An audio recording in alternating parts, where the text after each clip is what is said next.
Well, thanks for having us here. Thanks, David. As you mentioned, I'm the national biotech editor of Xconomy.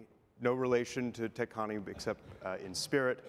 And you heard about Drew. You also heard just previously about sort of a bit of an intro to synthetic biology, which Drew certainly knows perhaps more than anyone on the planet about.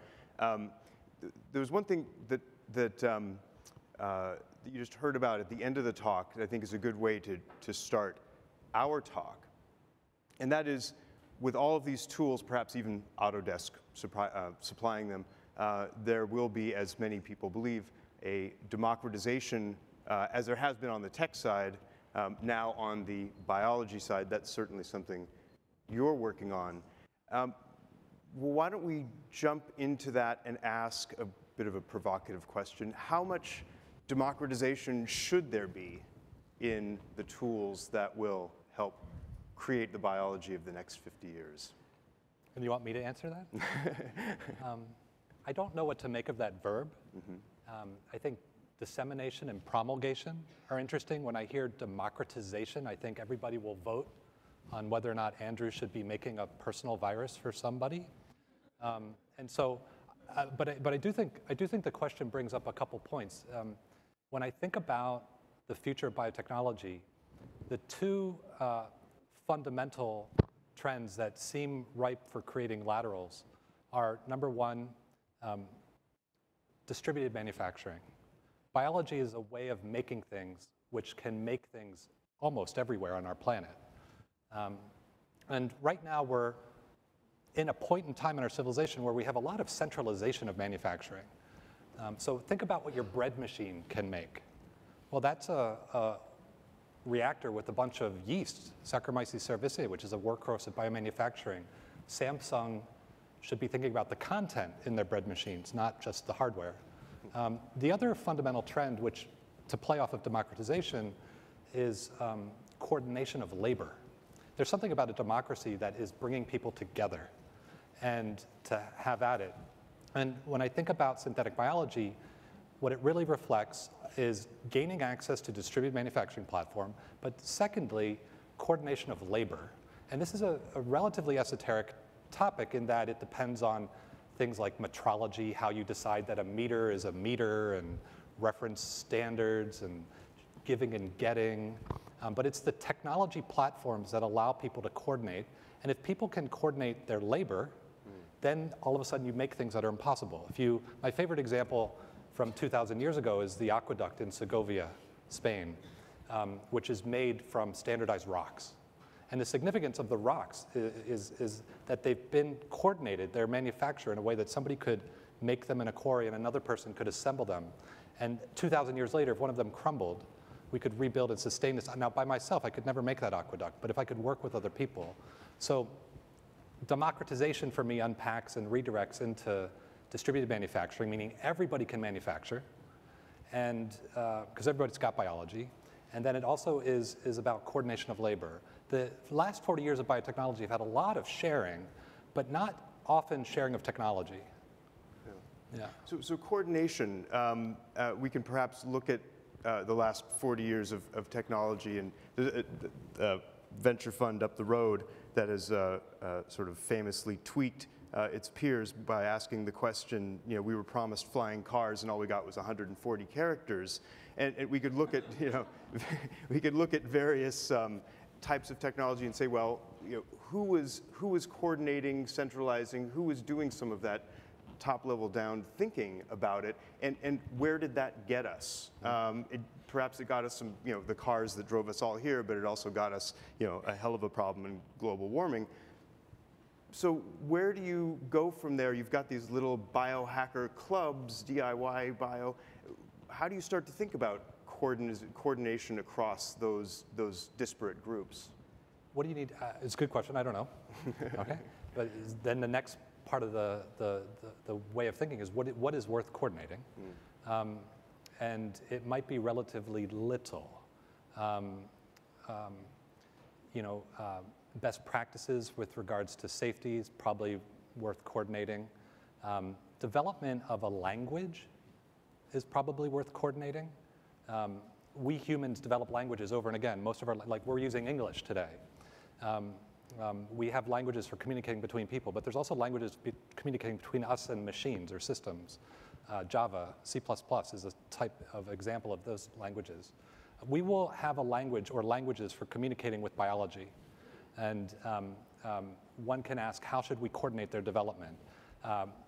Don't know the best way to do it. It could be that the best way to do it is to make a lot of money, figure out the business model, and fund it. Right? So when I've talked with Jim Clark about this, when he developed the software to run one of his sailboats, he originally developed it on Linux, and then he kept having the kernel basically squirrel out from under him, and he got fed up with that, and he moved all his software over to Apple, which is based on some things related to GNU Linux, but he liked the fact that he could depend on a platform that was coordinated through Capital and other things.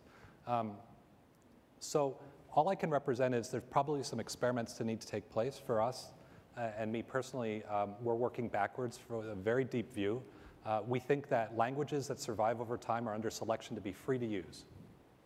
And so we believe the language for programming life, I'm speaking here for the BioBricks Foundation, which is my side project, needs to be a free to use language, and we're working backwards on that basis. And by a language for programming life, I mean genetically encoded functions that cause cells to do things. Float, sink, smell, turn left, die, whatever. I just want to take a second and drop in. No slides, no data. Thank you very much. But one little tidbit I picked up, and you mentioned, is the best way to think about these broad questions as, sort of give people a bunch of money and say, go for it, in a for-profit situation.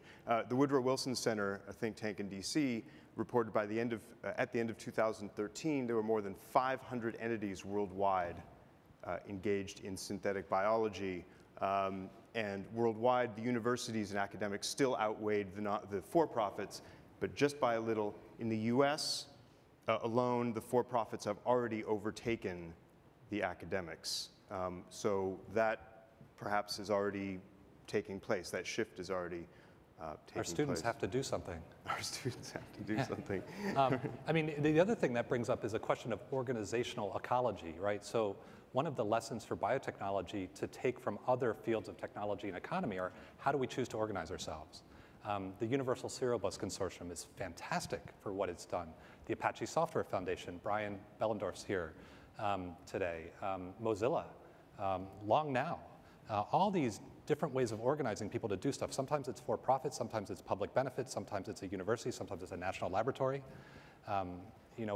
Biotechnology has been starved in its ecosystem, I think. It's been surprising to me to not see more experimentation with just ways of organizing. And if in the democracy of biology movement, you see the community laboratories, the gen spaces, the biocurious, also represented here today, that's fantastic. It's an experiment of organization. So just maybe a more technical question, going back to languages and interfacing with biology. Back when I was covering tech, before the dot-com boom, it was people had to build web pages, had to use HTML, and people were arrested for using the blink tag and all that. It was ugly. And then things got more. The interface got more modular. I can't remember all of this, and now we have a much more sophisticated top-level way of interfacing with machines. Where are we on that scale with biology? We've shown it's not impossible to make true. So the technical concept is sometimes referred to as abstraction. Can you create a layer of functions from low-level machine code up to higher-level functions that we could understand? So if we started talking in TA, ATA, CGA, CTC, ACT, ATA, GGA, GA, oh, yeah. I go, what's that? Right, you can memorize sequences of DNA by having them be your login passwords. Have you done that, in fact? Yes, that sequence is the consensus promoter for the T7 RNA polymerase for initiating the reading out of DNA. Now we all know how to get into his computer. Yeah, don't log into my account. But I can only memorize so much, right? So the idea of abstraction is to begin to black box, and it's very controversial. It's very esoteric, so very few people have opposed us on that within the technical community. And it was only last year that we showed we could do it for the first time. So we had previously spent 3 years and 700 design attempts bashing DNA to make what an electrical engineer would recognize as an analog to digital converter. We can take a continuously varying gene expression signal from low to high, and it's a particular threshold, flip DNA or not. And it took us a long time to get that set up. But once we got that set up, we could bundle it and reuse it. And we reused it. The first time we made it, we used it to store data in chromosomes. It took us 3 years. The second time we deployed it, we used it to make amplifying logic, Boolean logic. And every DNA design worked the first time. It took us of order 10 weeks to do that project. It took us 20 weeks to publish a paper. And that is the only time I've ever experienced abstraction working, that we could go from low-level sequence to components to boxes, analog to digital converters, and then make a family of systems on top of that. So I would simply represent, we've shown, and others in a few cases, that it's not impossible to make biology much easier to engineer. And that's significant because if you can't reuse things, then there's no point in coordinating, right? Well, that's probably not true, but it's many of the things you'd like to coordinate are not practically useful.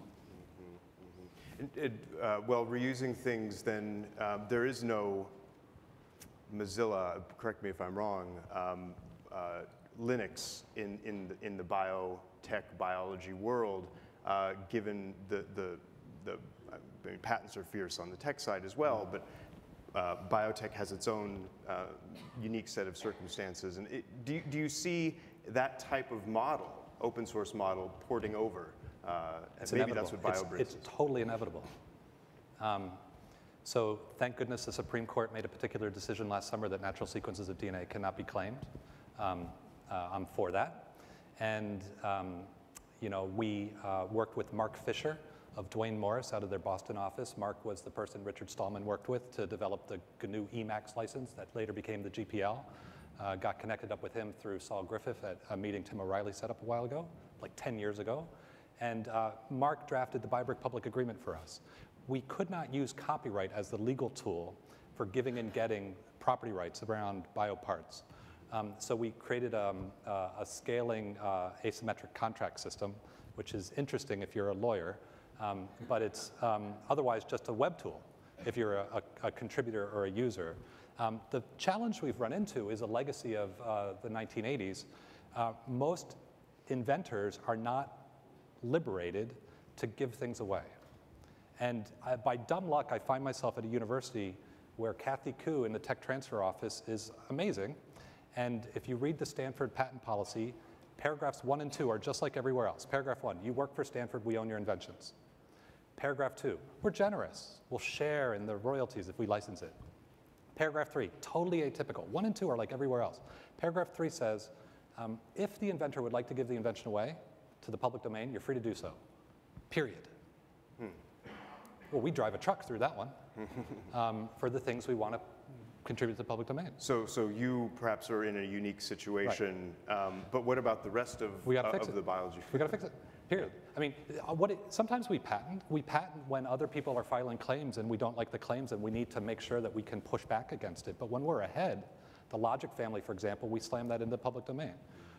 It's nice, the lesson from the Stanford patent policy is it's nice to have options. Sometimes you want strong property rights. Sometimes you want, public domain is a type of property right. It's a property right optimized for sharing. So it's good to have options. A lot of work to do. So jumping back to your question, the operating system metaphor in biotech, not well developed yet. The language metaphor, the dictionary, the grammar, what does that mean? What is it that we're trying to compose? Do people really need to work together yet? Most of the projects in biotechnology are sort of short declarative statements. Make lots of farnesene, or make a therapy, right? But when we try to do more sophisticated things, like count how many times some things divide, invade that cell type, do biosynthesis of a benzyl isoquin alkaloid, then after a certain number of division events, autolyse in a way that doesn't trigger an immune response, right? So you've got sensors, logic, data, memory, computation, actuation. We're going to have to figure out what those metaphors from other technologies mean in living matter and make them true. And BioBricks, if we're successful, will be part of contributing to those platforms. I think a lot of the, perhaps the general cloud of worry around what's happening or what will happen with biology, it comes from the fact that a lot of it is discussed with engineering terms, transistors, circuits, that you just ran through a whole list of them. And well, let's put sort of the worry aside for a second, but keep going on that. You've got a foot in both camps, so to speak, the engineering and the high tech and the biotech. Do you find that it's harder for one side to speak the language of the other, or vice versa? And how do you navigate that as you? I think this meeting is awesome. I've not seen a collection recombined in this form. I think it's difficult for both camps or factions, if you will. It's also important to recognize that there are fundamentally different interests that have selected for biasing of expertise. So most of biotech, whether we admit it or not, is dominated by a scientific and medical mindset, which is wonderful and important, but is very different than sitting next to the head of Fairchild, right, or Intel, who are just raised in a different intellectual tradition of making. And so it's difficult on both sides. That's why I think we have to create a new type of person.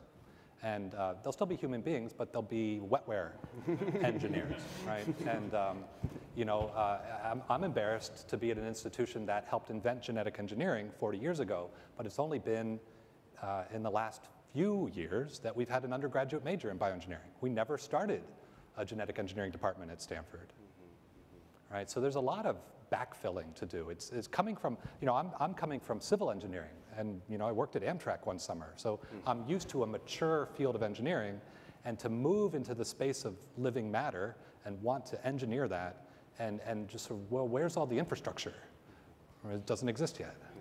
Well, I mean, to sort of stay on a top level, culturally, it's been very interesting to watch.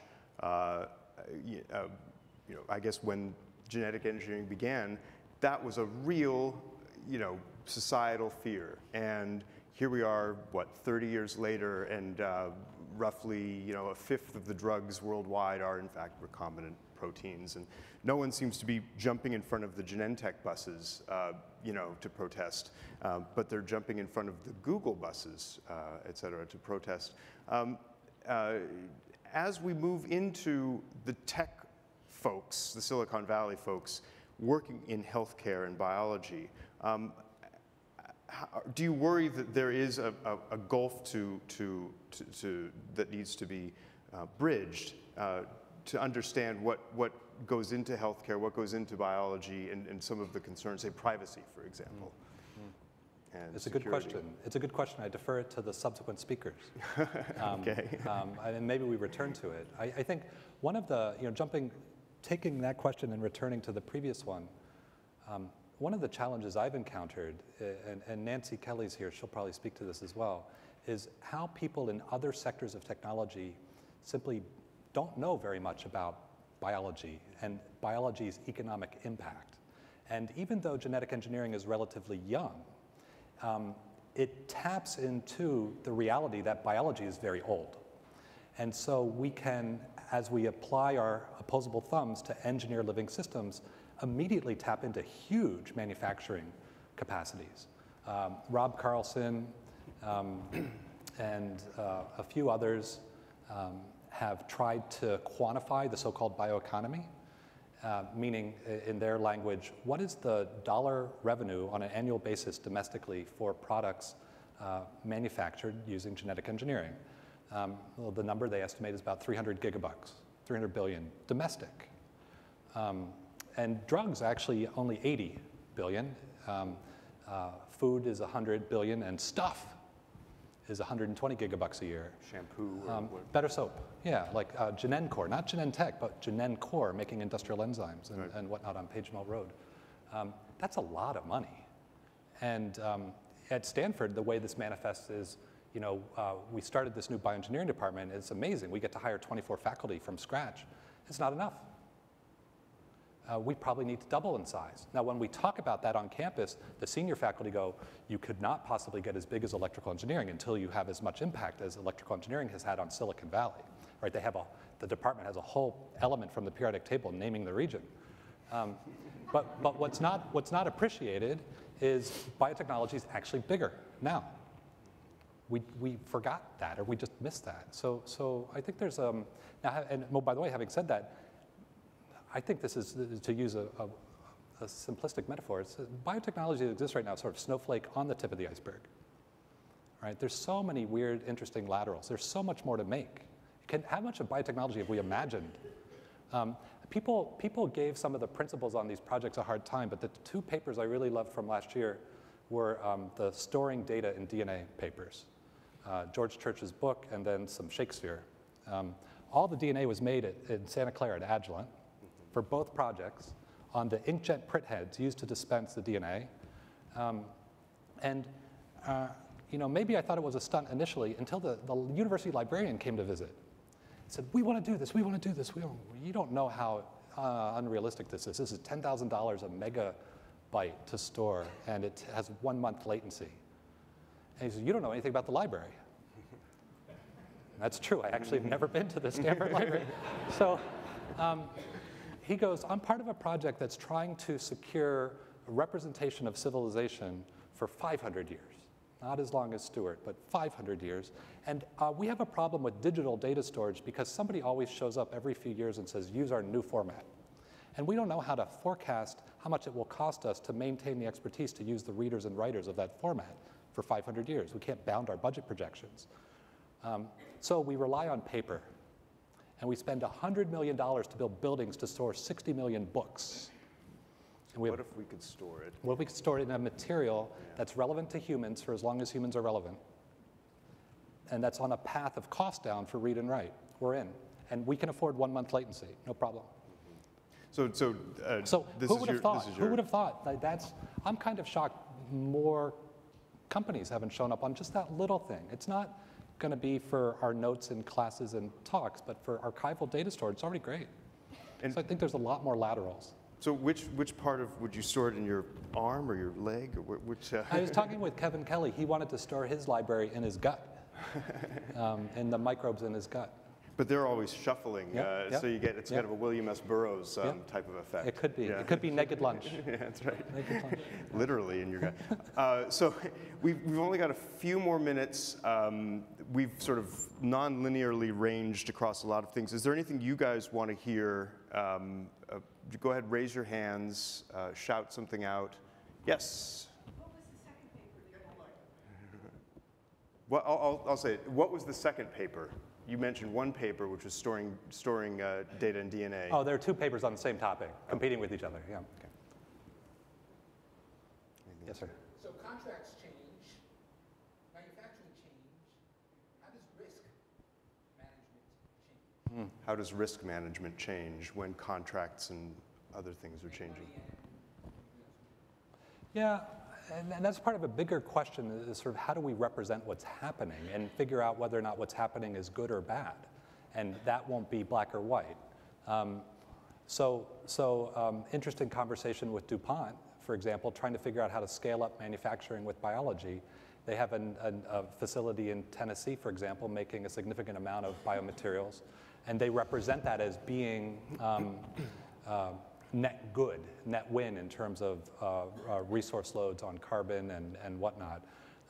It's not at all recognized how to scale the doing of such assessments. When you come to something like risk, what are the variables in the equation? Right? Do you want to include biodiversity? Do you want to include land use? Do you want to include, well, what should be in there? And how do we enable people to argue about that and not reach a decision, but continue to argue about it in a way that's useful? Now, if I shift gears and talk about technology linked to risk, I think there's a huge opportunity, both public and private market, associated with applying tools to de-risk aspects of biotechnology. As a specific example, the natural genetic code has been optimized by evolution to support evolution or evolvability. Could we engineer a genetic code that an engineer might recognize as fail fast? Fail fast means if you're launching a rocket and if it goes off course, before it lands on the neighboring town, you blow it up. So could you have a genetic code where every point mutation is deleterious? Nature would never select for such a genetic code. It would go extinct. Well, I can fantasize about one. It's not going to be a 3-base code. It's going to be a 4-base code. I'm going to need 256 options. I'm not going to expand the number of amino acids. I'm going to keep that at 20. And that 4-dimensional space allows me to surround every coding codon with something that's empty. Weak negative selection. Well, that would be a heroic project involving the chemists and the geneticists and everybody. And maybe it's impossible. But you could start to create totally new, best available public platforms to change the risk profiles. I think we need ways of sustaining conversations. Another interesting lateral, by the way, returning to risk, is coming from the design community. You see this a little bit in Autodesk. They're really a company that develops tools for enabling people to design systems, but also from the art community, right? And the professional design community, IDEO, the Royal College of Art in London. And what they're really teaching me is that people, if we all went to a painting, I would not insist that each of us have the same experience or opinion of the painting. If we all are presented with a biological technology artifact, I should also probably not insist that we all have the same experience, right? Yet somehow our conversations have become very one-dimensional when we encounter the artifacts we're making. And how to bring that into risk, I don't know, but it's a good question. Yes, go ahead. My name's Carlo Quinones. I'm currently at Autodesk, and big believer in the power of bio and making novel genetic designs. And I really admire the making everything free, the basic designs. But in order to make those real, it requires hardware, right? To actually create those organisms, and then also to maybe sustain them and let them do their thing. So any thoughts on addressing the challenges of the high-cost proprietary hardware that's necessary to complement the genetics? Yeah, I think getting the prototyping at the wetware level by itself is one part of a much more complicated, expensive, trying process, whether it's biomanufacturing, even worse in therapeutics. I don't know. I do know that when you're solving a complicated problem, it's good to separate it into simpler problems and take them one at a time. I think there are interesting models playing out right now at the startup level, coming out of academic groups in synthetic biology that are commercializing. And the models being explored are sort of where in the design, build, test, bring to market cycle do you establish transaction boundaries for business-to-business relationships, right? So, Ginkgo Bioworks in Boston represents that the organism is the product. Other companies might represent that DNA, synthetic DNA, is the product. Well, which is going to thrive, right? When somebody places an order at a DNA synthesis company, do they really want a specific sequence of DNA, or do they want a function that actually works? When you have an organism that's been shown to prototype at bench scale, is that what you really want, or do you want something that succeeds in process scale up? I think there's a lot of need to experiment with those process boundaries, those transaction boundaries, to figure out how to do better. It's a point where I'd like to imagine semiconductor industry, for example, could come in and give us some perspective. The MOSIS service, Taiwan Semiconductor, fabless design, right? Could we recombine and leverage some of those lessons in a way that's not totally naive and that we don't have to stumble through expensively to recapitulate?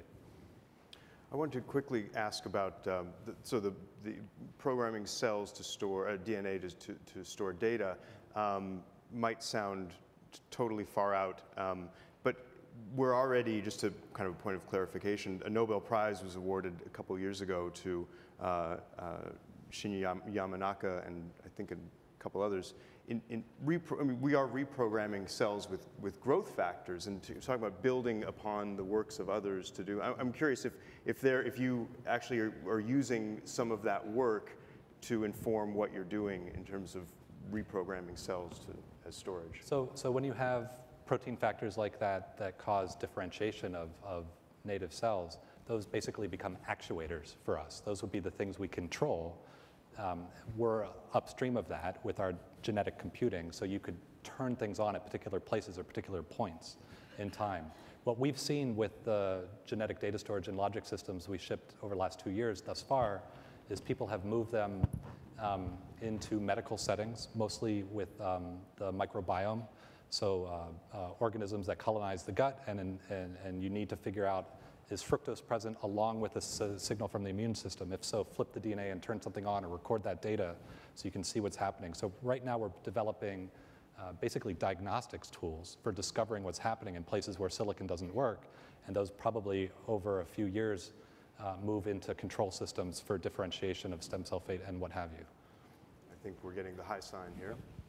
Is it? Oh, we're out. Okay, one more question, sure. Sure. My name's Kurt Roth. I work with Western Oncolytics, which is a topic mentioned in the previous conversation, but this is a different question. So what do you think, or what do you hear about in terms of engineering human intelligence? So right now we've already identified genes that affect human intelligence, and we already have the capability in vitro fertilization to select fertilized embryos that may or may not have the selected genes.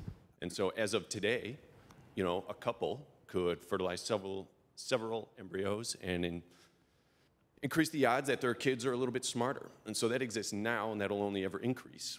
And if we start thinking about engineering human intelligence, then this starts to grow exponentially. You know, the next generation then becomes much brighter, that can increase those tools, et cetera. Yeah. And that would potentially have the potential to trump all other technologies or fields, whether it's biology, computing, or anything. So I like how Cindy Kenyon thinks about genetic screens for aging in worms and what the potential is. If you could imagine the last common ancestor between humans and worms and having a conversation at that point in life's history, could you imagine an organism that lives 2,000 times longer? It would be impossible, but here we are. And so what's the potential for longer life?